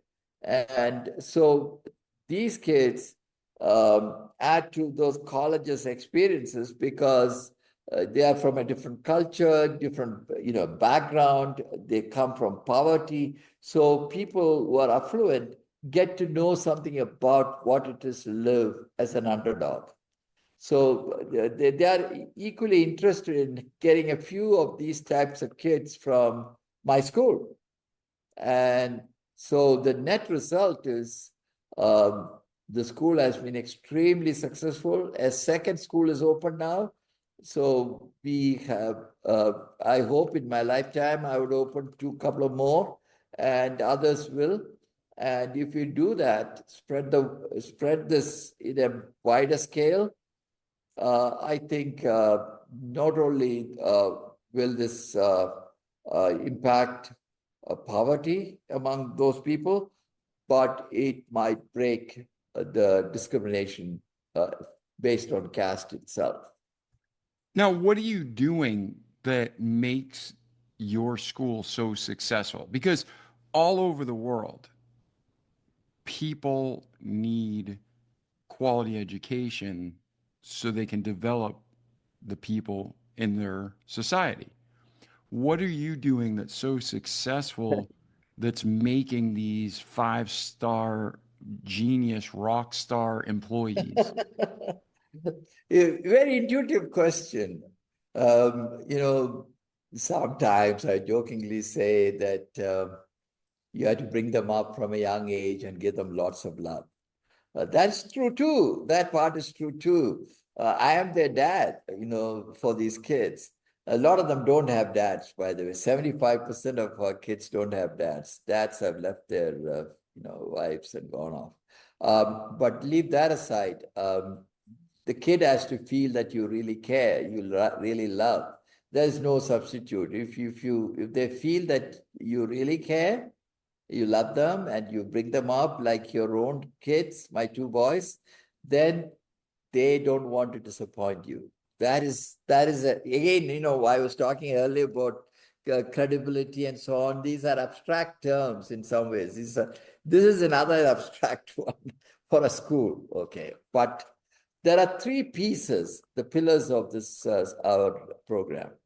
The first one is academic excellence. So right from preschool, kindergarten, all the way, we offer excellent education. We use all the educational tools. For lower grades, we have 2 teachers per grade teaching at the same time. One teaching, the other is guiding the kid. So there's tremendous amount put in, and then in the afternoon they watch good shows on television, like what is that famous one we used to have? He is no longer, but anyway. No, Mr. Rogers? Mr. Rogers. Yes, Mr. Rogers. Kids watch every day those type of things, and they are motivated all the time to do well. A lot of reading, a lot of arithmetic from the early years, so that when they get past the 5th grade into the middle years, they are fairly good. If you don't read well, you don't have the foundation for math, none of the other subjects work out. So we do that. That is one aspect of it. And then middle school is one, and then high school is another. And then they compete for international admissions and so on. And they all have a burning desire to get into one of those great universities. Only 2 or 3 make it. It's very difficult from a class. 3, 4 maximum make it. Others don't. But that's a fact of life. Everyone is not brilliant. Yeah, You no, want I to was ask? going to say that. I was going to say, so in America for years, we had this false notion that everybody needs to go to college or they're lesser. And when some of the most brilliant people I know weren't fit Yes, for a formal education or school, but you put them in right. the real world and they're achievers. So that's what I was going to ask you. In your school, are there some students that they're brilliant, but they're not academically brilliant? So around 5th grade or around 8th grade, do you phase them out? Do you put them on a different program? Because not everybody is meant to go to Harvard. Okay. And in Correct. fact, I know a lot of useless people who graduated from Harvard, to be blunt. So it's like I'm all about bottom line results, like God and people, right? Love God, love others. So when Right. you're in this school, I mean, it's impossible for 100% to be top of the class, full ride scholarship people. So are you phasing individuals out as they get older and helping them plug into other aspects of society? Or how do you handle that? Well, we select a few for admission to top universities in America. That's the ultimate goal. Get into one of these great schools like Princeton or something. That only 3 or 4 can make it Yeah. from a batch. Then you have a, the remainder. Most of them go to a good university in the city close by. Not a bad school, good school. And there, good 75-80% of them do well, that they can get into Microsoft and others. Others don't. They will have to choose a lower type of job. So everything is not equal. And the point I have noticed is that even those who have not done well initially, there are a couple of kids drop out because they got distracted into other things and then they didn't study and the college fired them. Okay. After 2-3 years, they come back and say, I want to get returned to college. They have improved. They struggled and they came back. So it is not like they are permanently disbarred, they have another opportunity. So we keep in touch with them. So anyway, Yeah, to and I answer your wasn't question, implying that, by the way, just so you know. I mean, kids in America, they get on drugs, they get in the bad crowd, they get pregnant. I mean, there's all sorts of things that can disrail a teen. But what I was saying is, you got, like you said, out of the lot, you got three to rise to the top, and then you got a bunch of great, great people, but they're right, not that intellectual 4.0 level. right, So that doesn't mean they don't have value because their life skills may be killer. exactly, So I just exactly. didn't know how you were like positioning them. Yeah, we encourage them. We tell them, Harvard is not the only way to go up the ladder. You can get there many, many different ways in different careers and different things. And they work hard. A good number of the 75% of them work hard and get there into great companies. The other 25, maybe later on, they may get there, or they may follow another profession and struggle and get past.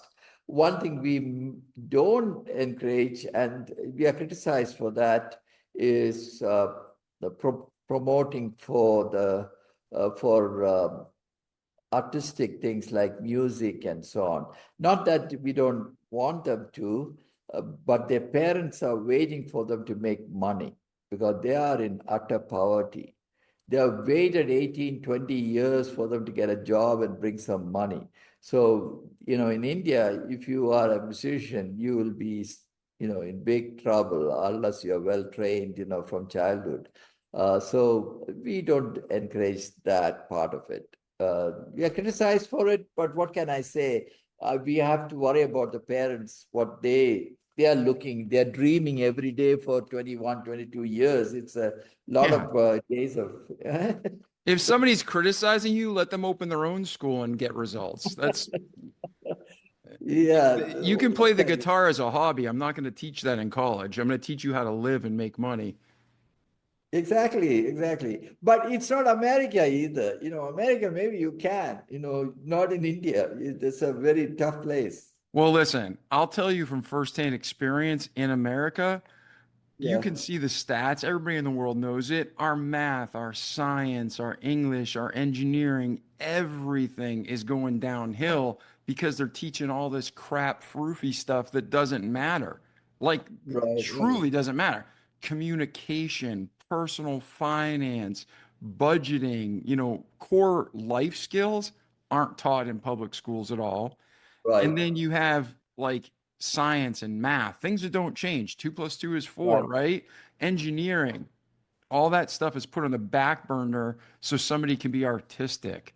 I'm like, this is right. crazy. And that's why America's fallen so far academically and in pretty much every other way. And I love America. You love America. You love India. I'm just I'm an saying American, by facts. the way. I'm an American citizen for the last 50 years. So I Yeah. love America. Yeah, but I mean, it's facts are facts. We've fallen Right, behind the wayside academically because we're worried about, how something feels. And it's like, right. dude, if you want something to feel good, go make it for yourself. But when you're in school, I want to teach my kid real history, math, and science. I mean, that's what school's there for. And the starting point is your reading and arithmetic. Yes. You Yep. don't have that. It's very difficult to get past. You can't learn physics without mathematics. Yeah, if you can't read properly and understand, you can't learn any subject literally. So by fifth grade, they have to be pretty good in those two, and then we focus on science, chemistry, physics, and so on. But initial years is good reading skills, language skills, grammar, the whole bit, and all the foundations of mathematics.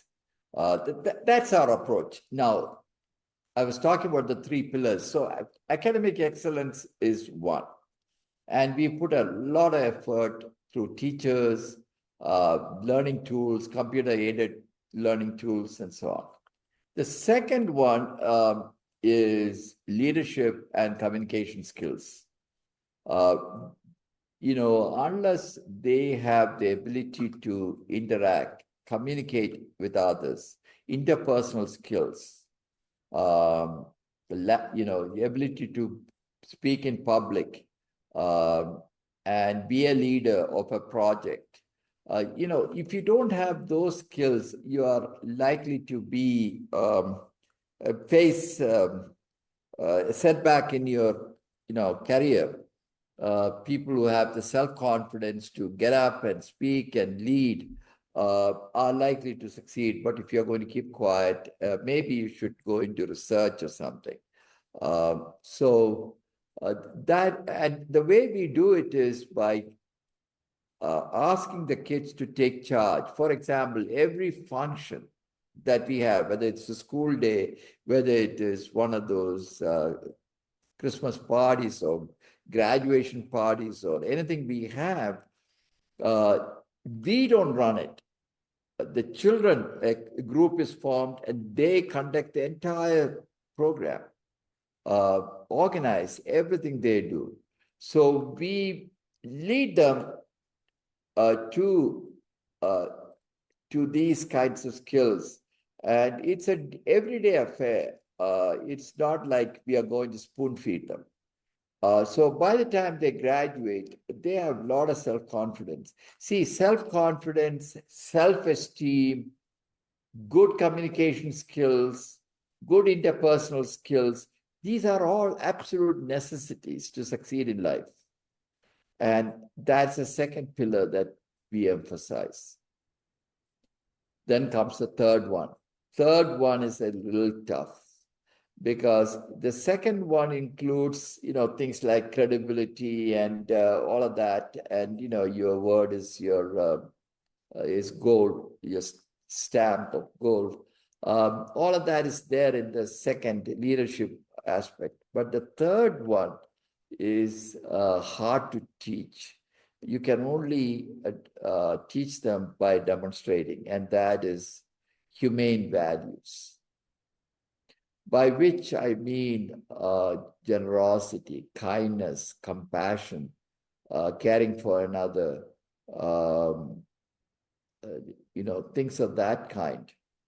And you can talk any amount, but unless they see it being practiced, and they are also involved in, for example, our children, we take care of old people in the villages. We cook food for them and we take the food to the village. And those old people who don't have any family, nothing, they don't have money, they wait under a banyan tree for us to come with our truck and serve them food. And our children go with that truck at times and serve the old people and talk to them in a very gentle way. They haven't talked to anyone all day. So the children would ask something about them. Are you feeling okay? Do you have any pain? This and that. You say anything you need. That compassion has to be there. Caring. For example, we every 2 months we distribute food rations to people who are very poor. It could be dry food, any number of things, or it could be plates and cooking pots or a blanket or any number of things. And the children come to hand over these to the poor people. So only by practicing, you're going to embrace these values. Any amount of talk will not do. Otherwise, our churches and temples and mosques would have transformed the whole of humanity. Nobody has ever listened to this and become a compassionate person by itself by listening to somebody else. So, but I don't have a perfect formula for this. And only by requiring that all our staff are conducting themselves in that fashion, never talking down at somebody, or if someone needs help, you go and help them. They watch all this, and that is how they absorb these lessons. So that's a third element. So chances are, our kids, when they grow up, they'll be caring people. And I want to say one thing about this compassion. I often tell the children, start with sympathy. When somebody is down or something, you feel sympathetic. Okay, that's a nice emotion to have. Then you come to a level which is above sympathy, that is empathy. Empathy is you start putting yourself in the shoes of the other person, how the other person could feel. Okay. Then comes compassion. Compassion is you really want to do something about it. It's not just that you feel for the other person, you recognize it, you want to do something, for that person. You care about them. But I say none of those three things are enough. It has to be in your action, compassion in action. You must transform your compassion into something that will make a difference to the other person's life. Otherwise, everything else is only good for you. You feel good about yourself as a compassionate guy or empathetic guy. It makes you feel good, but you haven't impacted the other person until you act on it. So if you are, for example, going in a car to the city, you are likely at the red light, some beggar will come to your window of the car and ask for some money.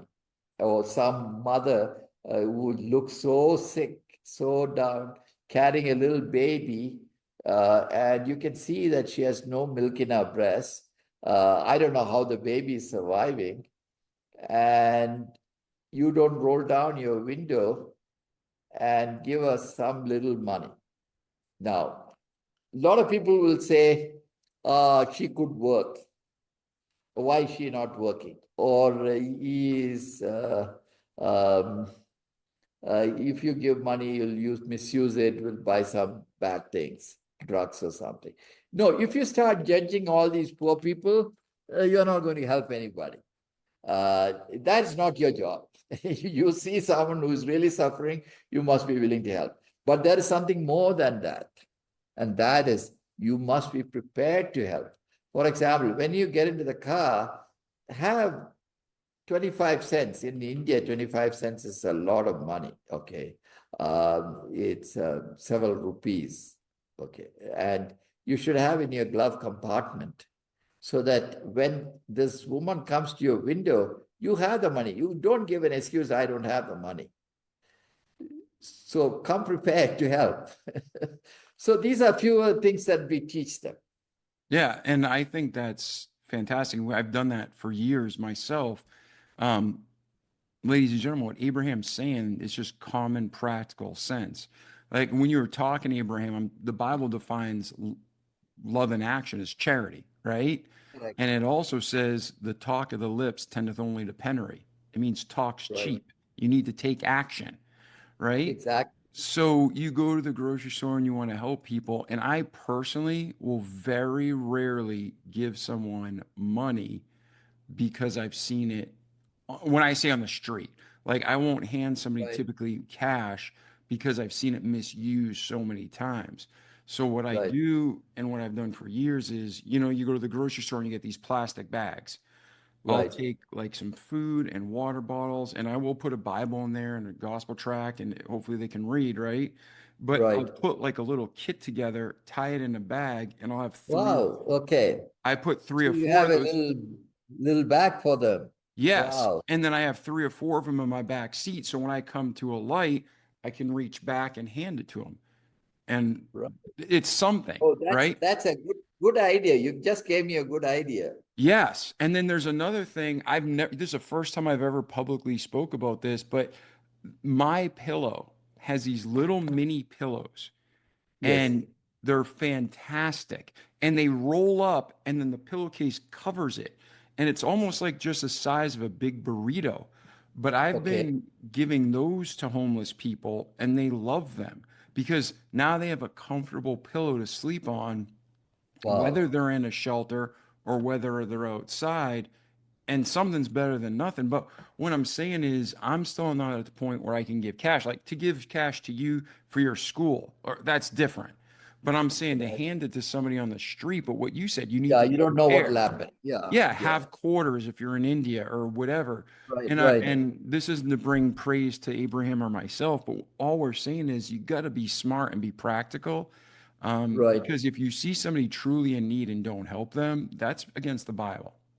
Right? right, If somebody comes to your door, talks about the Bible, and they're looking for bread and you ignore them or give them a stone, you're in deep crap when you see God, right? right. So we need to do something, but we also need to be responsible. So I'm really glad you brought that topic up. And hopefully, ladies and gentlemen, whatever country you're in, Abraham has fantastic ideas and he's put them into action. My couple little ideas. Maybe it helps you, but be prepared, like have something Right. ready to help. What you just said, this woman who comes with a baby, maybe I should have a little bottle of milk for that baby with a nipple on it. Yeah, I mean, you can do anything. And like for instance, as long as it won't go bad, you can't Right, give them right. some. Like I've seen people give I can people give you a nice rancid. box. I almost knocked somebody out one time because they were going to give a homeless person rancid food, and their attitude was it's better than nothing. I'm like, okay, you eat it, you get sick.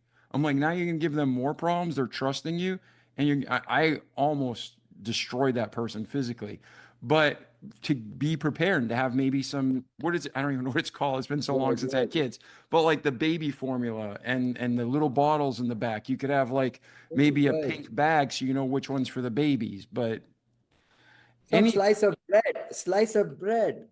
yeah, yep, yep. I try to Or put stuff that was any like number of things. Yeah, pre-packaged, and I hate giving people food with preservatives, but I right. didn't know if they were going to eat it immediately or if it was going to sit for a week. But yeah, there's all sorts. And I always gave water bottles instead of soda because soda is Right. freaking poison. I don't care who you are. If you're the president of Coca-Cola, you know it's poison. You just make a ton of Right, money right, off it. So I right, try to give them water so it's healthy. right, right. But yeah, Yeah, but yeah, your idea is very good. But you have to do more than a little preparation that I have. I just keep some currency in my bag. Now you're giving me something, some other idea that I can do, but it needs a little more effort. yeah, Like it's really not that bucket, much though. Just so bucket you know, fruits, for example. yeah, but if you go grocery shopping, right? Yes, Once a month, buy a case of water bottles. Once a month, buy a thing of chips. Like I don't know what country you're right, from, but like in America, you can buy like little bags of chips, but you get like 36 of them. So like once a month, you do that and you put them in bags, you throw them in your trunk, and then just put 3 or 4 in your back seat. You can reach in hand, reach in hand. And some right, people, honestly, you live in such affluent areas, you don't ever see this. Some people, you live in areas where you see it all day, and you're like, I'll go broke. Do what you right, can. Do what you right, can. If right. you give out one, it's better than none. If you give out 50, that's even better than one. So just do like Abraham, he said at the beginning, do what you can. So, that's you're doing so much. What else is going on in your life today? Um, with where are So you I at? have I have 400 kids with me, and I have graduated another 400. I haven't counted lately. So they are in the marketplace. And then we are also doing number of things. I figured out that one of the needs of the poor people is housing. They live in broken down huts. The roof is leaking, a one room type of environment, no kitchen, no bathroom. I don't know how they survive. And so we build houses for them, small little houses, 2-room houses with a kitchen and a bathroom attached. Very neat, with mesh windows so mosquitoes don't get in and so on. Would you believe that house costs only $7,000 to build? The whole house, foundation to everything, $7,000. I mean, it's a lot of money for Indian standard, but it is not like you're spending 20, 30, $40,000. No, And the seven tax is thousand dollars is less than a recreational vehicle in America. right, Like somebody exactly. might buy a jet ski and pay $30,000 for a jet ski. and that's 4 houses. So that transforms the family, that lets them bring up their kid well. The kid has a nice place to study at home. You know, the lot of effect of a proper house. I told you about feeding old people, feeding poor people. During COVID time, we were giving food rations to some 5,000 people in the villages. Um, we at one time, we used to have a farm where poor women could work and earn a living. So we do a number of things like that that improve the quality of life.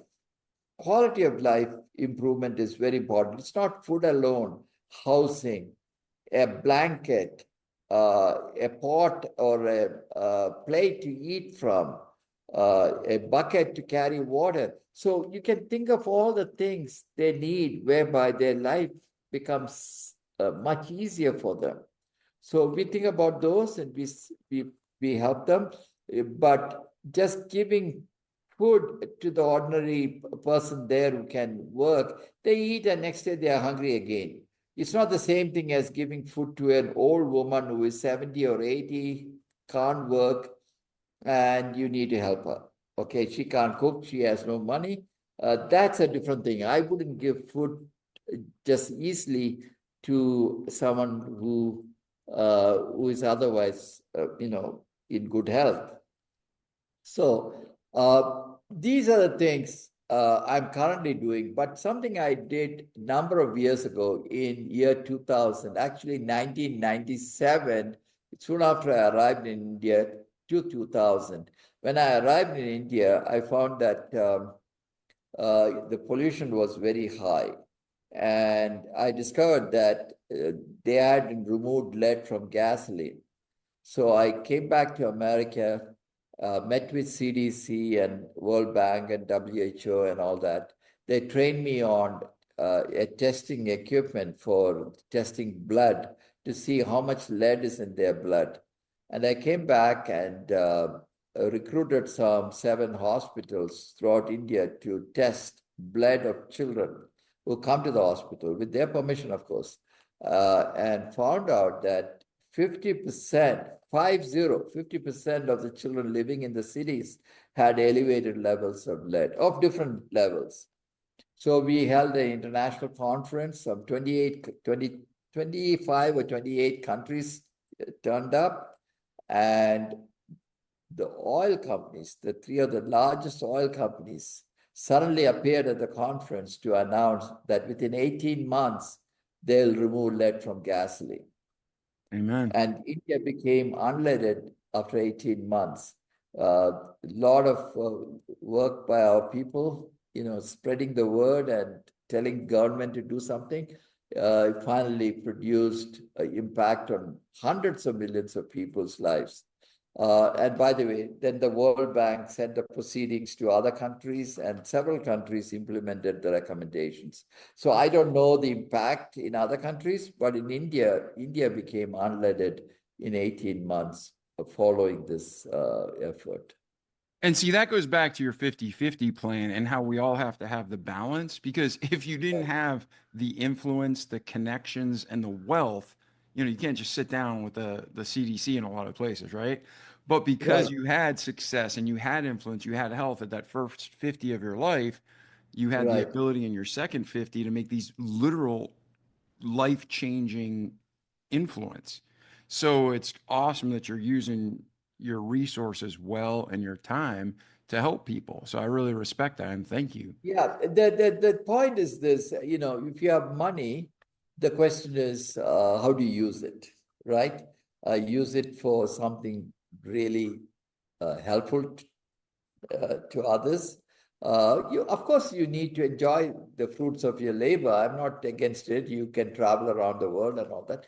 But if you have the kind of money you can help others, how you use it is just as important as making money.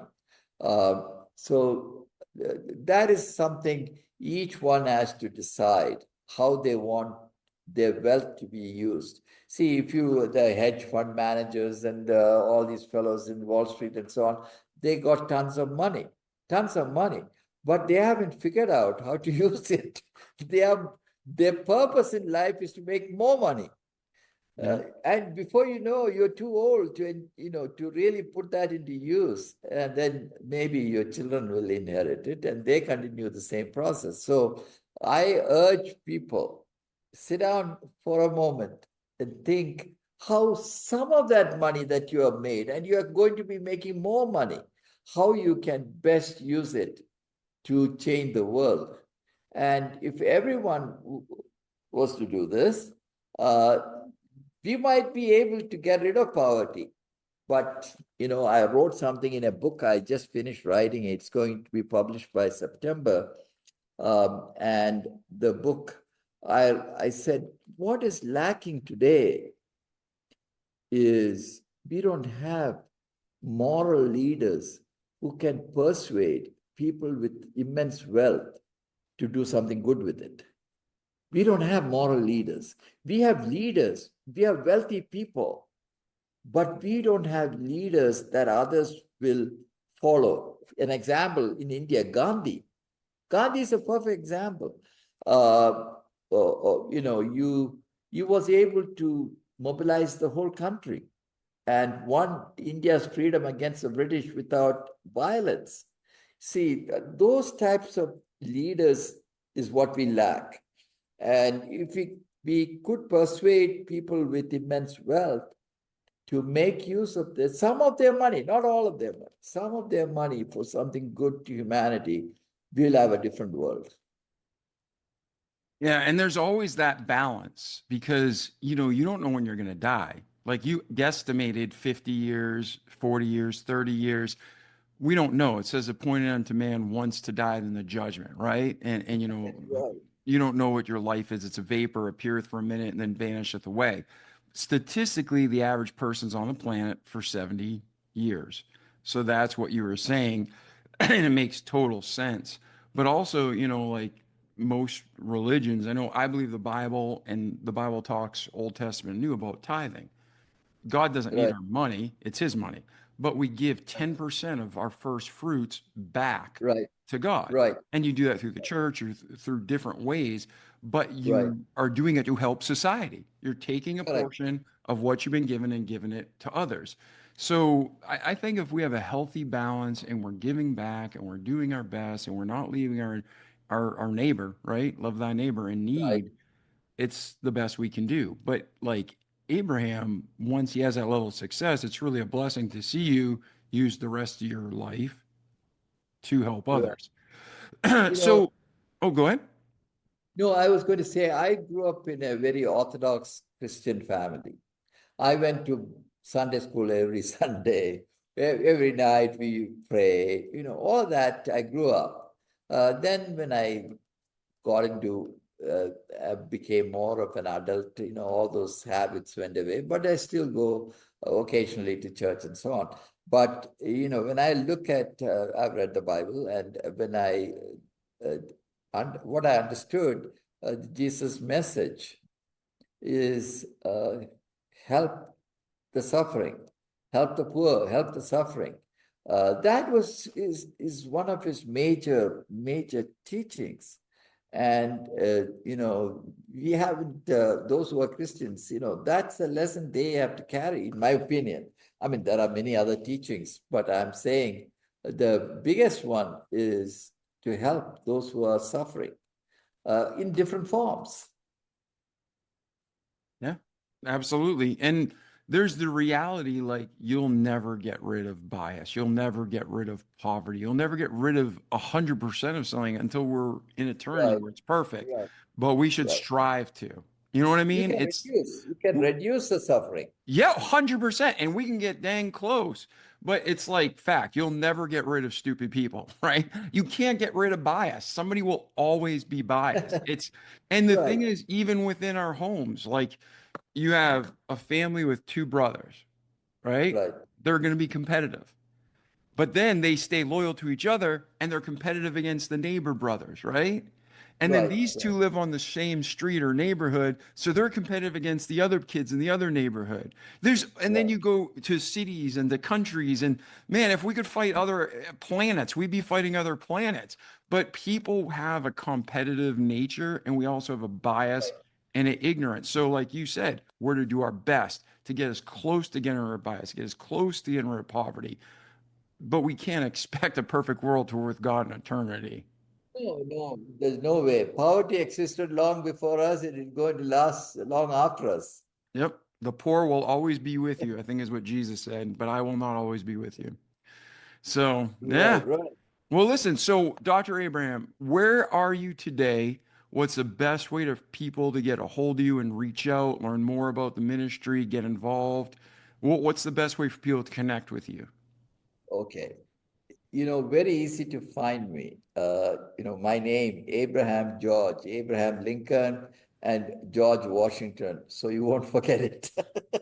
Abraham George, if you Google on that, you will find a number of websites and many other things, and certainly sites where my work is there, my contact information, a Netflix film, Daughters of Destiny, everything you'll find. Just start with Abraham George.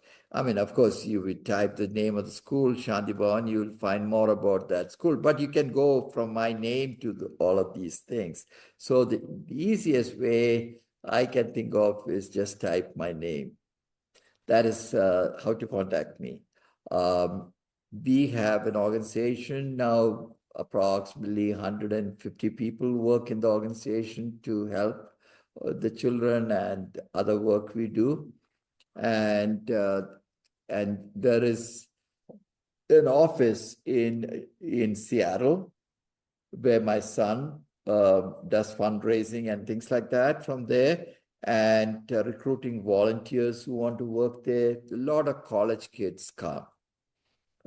We don't take them before 18, but there are a lot of parents who want their children to experience what is life for the poor and so on. And a number of them go to medical schools. We write recommendation letters, and it really helps them get admission because they have done some social service. Colleges would like that. The children who have done social work, so they volunteer, and my son and his team in Seattle and elsewhere, they're all on internet and so on.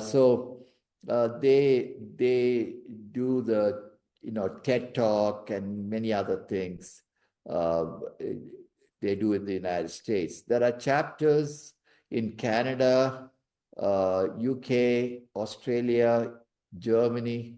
Our chapter of our um, foundation is in all these places where local people who want to serve, they try to raise money, they try to spread the word. So we have now become a little bigger than a small operation in India, to an effort where we are reaching out to people who want to do something similar or something else. We are willing to share our experience. As long as they can demonstrate to us that they mean what they're saying, not just come and spend time and go away. They have to demonstrate they have they have the resources to do what they're talking about. If they demonstrate that, we will even house them here and train them, the leaders. So in different ways, we can help them, help others do a good job. So my mission in the rest of my life is, apart from doing a couple of more schools, is to spread this message to as many people as possible, motivate others, including the children who graduated from the school, to start something like this when they have the means to do it, maybe 20, 30 years from now. I don't know. I won't be around, but they still can do it. And if that is done, I have achieved my purpose. That is my purpose in life. Amen. Amen. Now, I've had a great time with you. I've learned a lot. I've been inspired. If there's anything else, Abraham, between your birth and today that we missed, or even any final thoughts you want to share with our listeners around the world. I want to tell the listeners something they may find useful. I just finished a book called, titled Mountains to Cross. Mountains to Cross. The subtitle is Finding Purpose in Life Through Service. That's the name and subtitle of the book. The book will be out in the United States in September. So if you buy the book, you'll get a good understanding of how I got to where I got to, right from childhood to today. So in some ways, that book might give you some ideas. The second, of course, is the few dollars you spend on the book will help a social cause. So these are the two. This is a message I want to give them. Of course, they are free to correspond with our team. But people have only limited time. So unless they know that those who are trying to get in touch have an agenda for doing something, they may not respond well, Yeah. Well, it's been a true honor having you on the show today. And ladies and gentlemen, like Abraham said, and like our slogan says, listen, do, repeat for life. Don't just listen to the great ideas that Dr. George shared with you. Do them, repeat them each day so you can have a great life, so others can have a great life in this world, but most importantly, in eternity to come.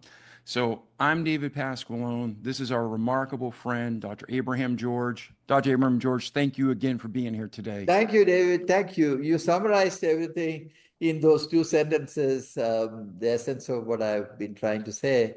Thank you for giving me this opportunity to speak to your audience and listeners. And I greatly appreciate your kind gesture. Thank you. Oh, you're very welcome. Ladies and gentlemen, we love you. Check out Abraham's website. Check out the work that he's doing. Pray about it. See if you want to get involved. And we'll see you in the next episode. Ciao. The Remarkable People Podcast. Check it out.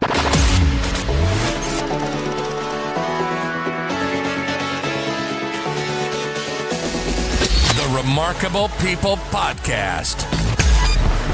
Listen, do, repeat for life.